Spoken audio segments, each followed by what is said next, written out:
स्वागत है आपका यूके 24x7 न्यूज़ में। मैं मसूरी से आपके साथ नीतीश सुनियाल। बात करेंगे आज जो है वो सिफनकोट के द्वारा सिफनकोट आवासहीन निर्बल मजदूर वर्ग एवं अनुसूचित जाति संघर्ष समिति के द्वारा आज यहाँ पर धरना प्रदर्शन किया जा रहा है।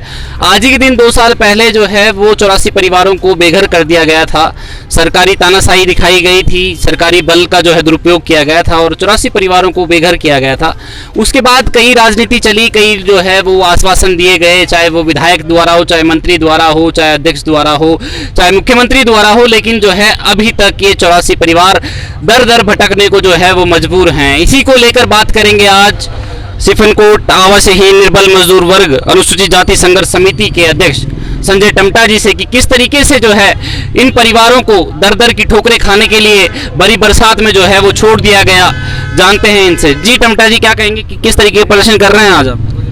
सर, ये तो सबसे बड़ा दुर्भाग्य है हम सिफनकोट वालों का कि जो अंग्रेजों के समय से वहाँ पे रहते थे और उत्तराखंड के मूल निवासी होने के कारण हमको जो है कोरोना काल में 24 अगस्त 2020 में जब कोरोना काल की मार चल रही थी, तब हमारे दूध मुहैया बच्चे, हमारे बुजुर्ग जो बीमार थे, हमारी महिलाएं जो गर्भवती थी, उनका कोरोना काल में मरने के लिए बाहर छोड़ा दिया। हमको आश्वासन दिया गया था नगर पालिका द्वारा और माननीय विधायक जी द्वारा कि आपको 1 महीने में आपको छत मिल जाएगी। मगर बड़ा दुर्भाग्य की बात है कि आज 2 साल पूरे होने के बावजूद भी हमारे लोग जो हैं दर दर की ठोकरें खा रहे हैं। आज भी उन लोगों के पास कोई सुविधा नहीं है। माननीय अध्यक्ष जी कहते हैं कि हमने इनको घर दे दिया। कहाँ घर दिया साहब? आज से 16 से 17 लोग परिवार जो हैं हमारे जो है IDH में रहते हैं, 7 परिवार हमारे जो है किंगरेट में रहते हैं और 2 परिवार हमारे जो बालूगंज में रहते हैं, जिनके पास बहुत सारी सुविधाएं ऐसे हैं जो उनके पास नहीं है, चाहे लाइट हो, पानी हो या कोई भी सुविधा हो, उनके पास नहीं है। आज हमारे लोग, आधे से ज़्यादा लोग किराए के मकानों पे हैं। कुछ लोग रिक्शाओं में जो है सोने के लिए मजबूर हैं, क्योंकि नगर पालिका ने हमारे साथ छल किया है। जितने भी ये बड़े बड़े मगरमच्छ थे, इन्होंने एक जाल साल बुन के हमारे जो लोगों को जो है घर से बेदखल किया, वो भी कोरोना काल में।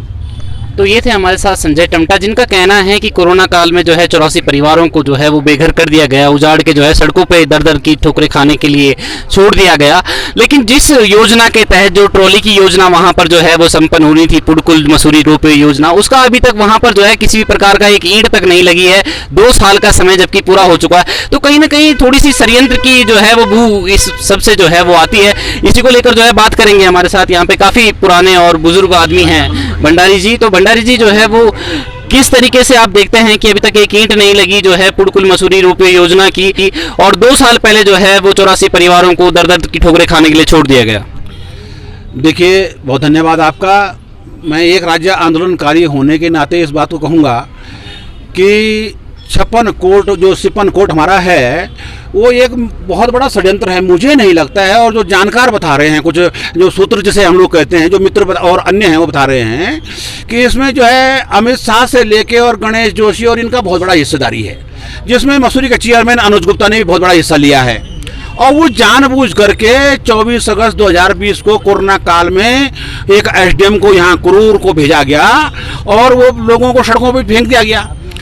वो सब सहन करने के बाद आप लगाइए, आप ही सभी पत्रकार मित्रों के सामने 2 सितंबर 2021 को माननीय पुष्कर धामी यहाँ पर आए, मुख्यमंत्री जी। उन्होंने वादा किया कि मसूरी में ट्रॉली तब आएगी जब सिफनकोट वालों को घर मिलेंगे।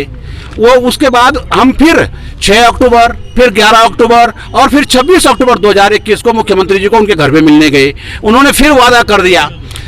उसके बाद नगर पालिका में शासी अधिकारी थे सती, और नगर पालिका के सम्मानित बहुमत सदस्यों ने एक समझौता कराया हमारे साथ। हम धरने में बैठे वहाँ पर। उन्होंने कहा नगर पालिका के अंदर एक प्रस्ताव पास होगा और 50 गज जमीन जो है इन 84 परिवारों को, प्रत्येक परिवार को दी अब उसके लिए अध्यक्ष नगर पालिका मसूरी दोषी है।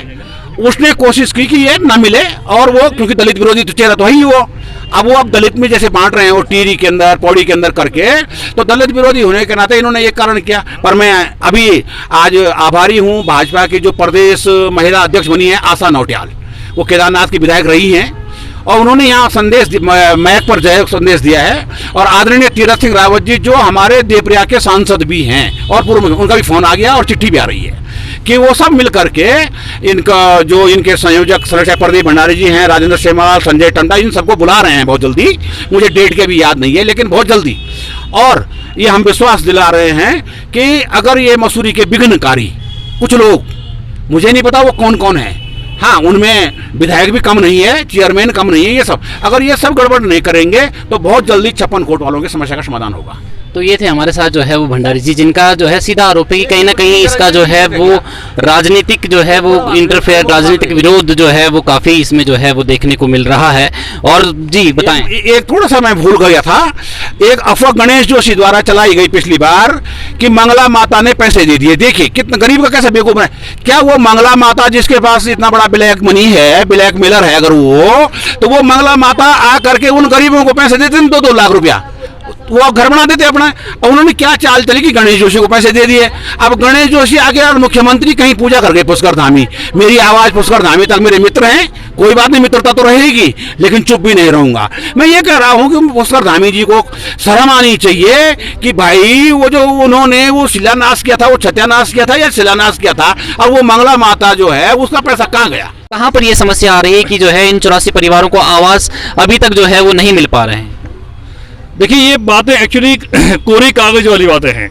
हमने जब ये भूमि पूजन कर रहे थे यहाँ पर आईडीएस क्षेत्र में, उस दिन हम भी गए थे देखने के लिए, तो इन्होंने हमें जो बंद करा दिया।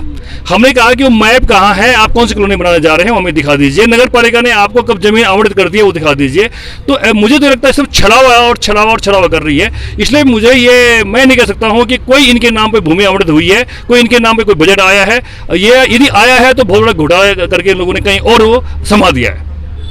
कहीं ना कहीं संयोजक साहब का जो है कहना है कि यहाँ पर जो है वो भूमि आवंटित हुई है, यहाँ पे जो है वो बजट पास हुआ है, ये सिर्फ एक कोरा झूठ है। क्योंकि अगर ऐसा कुछ हुआ होता तो 84 परिवार आज दर की ठोकरें खाने के लिए सड़कों पर नहीं भटक रहे होते, आज 2 साल का समय कम नहीं होता।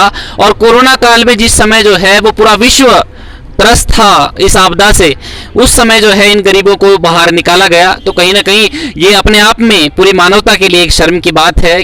और 2 साल हो चुके हैं जो एक निर्बल गरीब परिवार हैं, जो रिक्शा चलाकर, जो दिहाड़ी मजदूरी कर कर अपना जो है वो घर परिवार पेट पालते हैं, उनको आज तक उनका आवास नहीं मिल पाया। देखना ये होगा कि कब तक इनकी बात शासन प्रशासन सरकार तक पहुंचती है और कब इन गरीबों के लिए आवास आवंटित किए जाएंगे। कैमरामैन दीपक के साथ मैं Nitesh Suniyal, UK 24x7 news, Mussoorie.